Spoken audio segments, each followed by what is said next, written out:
जब हज़रत उमर फ़ारूक रदी अल्लाह तआला का दौर आया ना खिलाफत का, तो फ़ारूक आज़म रदी अल्लाह तआला ने सलमान फ़ारसी रदी अल्लाह तआला को मदाइन का गवर्नर बनाया है।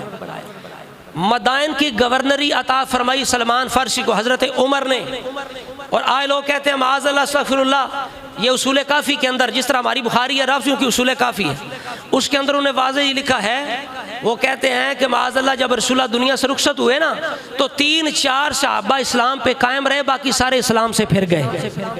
आखो लानतुल्लाह अलल काज़िबीन। और उनमें से कौन है? कहते हैं एक जनाब सलमान था, एक अम्मार था, एक जनाब अबू ज़र था, चौथा मिक़दाद था। ये 3-4 बंदे इस्लाम पे कायम रहे माज़अल्लाह। यानी सलमान फ़ारसी को बड़ा मानते हैं रफ़ज़ी, जिस सलमान फ़ारसी इस्लाम पे कायम रहे, लेकिन ये वही सलमान फ़ारसी हैं जो हज़रत उमर फ़ारूक के दौरे खिलाफत में आपकी तरफ से मदाइन के गवर्नर रहे हैं। और अगर हज़रत उमर फ़ारूक की खिलाफत सही नहीं थी, आपकी हुकूमत सही नहीं थी, आप वाकई वही अकीदा रखते जो आज रफ़ज़ियों का है, तो हज़रत सलमान फ़ारसी कभी भी फ़ारूक आज़म की तरफ से मदाइन का ओहदा कबूल बोलो ना फरमाते। अगर आपने ओहदा कबूल किया तो फिर ये वाज़ेह हो गया कि सलमान फ़ारसी का वही अकीदा नज़रिया था जो अहले सुन्नत व जमात और पूरी उम्मत का नज़रिया है।